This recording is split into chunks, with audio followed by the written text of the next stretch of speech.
Enjoy করছো তোমরা সবাই? আর হোলি এর আগে কি এখানে মানানো হয়েছে? সবার কি ফার্স্ট ইয়ার,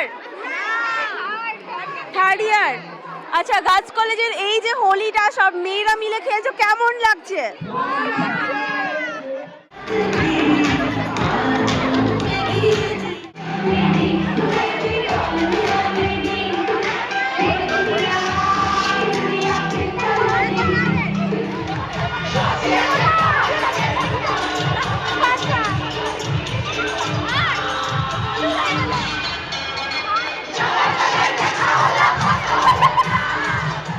হ্যালো এভরিওয়ান, আমি সঞ্চিতা। আজকে তোমাদেরকে নিয়ে যাচ্ছি আসানসোল গার্লস কলেজে। আসানসোল গার্লস কলেজ থেকে কারা কারা পড়াশোনা করেছো অবশ্যই কিন্তু কমেন্ট করে জানাবে। আর লাস্টবারের মতন এইবারও ভিডিওটাকে প্রচুর পরিমাণে শেয়ার করে দিও। দেখো, আমরা প্রথমেই চলে গেছিলাম আসানসোল গার্লস কলেজ। আজকে ছিল রিইউনিয়ন, তার সাথে ছিল হোলি স্পেশাল সেলিব্রেশন, আর সেটাই দেখতেই আমি পৌঁছে গেছিলাম আসানসোল গার্লস কলেজে। আমার মতো যারা যারা মিস করেছো পুরো প্রোগ্রামটা দেখতে, তারা কিন্তু নেক্সট ইয়ার অবশ্যই সেলিব্রেশন করতে হোলি আসানসোল গার্লস কলেজে। আজকে ছিল রিইউনিয়ন, সাথে হোলি সেলিব্রেশন। আর রিইউনিয়নটা হয়তো দেখাতে তোমাদের সাথে সেইভাবে পারলাম না, কারণ আমি আসতে লেট করেছিলাম। তো আজকে আমি তোমাদেরকে দেখাবো কিভাবে হোলি সেলিব্রেশন করা হয়, তার এক ঝলক আসানসোল গার্লস কলেজ। আর আমি তো এই কলেজ থেকে পাস আউট। কারা কারা এই কলেজ থেকে পড়াশোনা করেছো তারা কিন্তু অবশ্যই কমেন্ট সেকশনে কমেন্ট করে জানিও।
শেয়ার করে দিও, পাশে দেখো, পেজটাকে ফলো করে এবং শেয়ার করে দিও প্রচুর পরিমাণে। দেখা হচ্ছে সকলের সাথে খুব জরুরি।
দেখা হচ্ছে তোমাদের সকলের সাথে খুব জলদি নেক্সট ভিডিওতে। আমি সঞ্চিতা। পেজটাকে ভালো লাগলে একটা লাইক করে দিও। টাটা, সকলেই ভালো থেকো, সুস্থ থেকো, রাধে রাধে।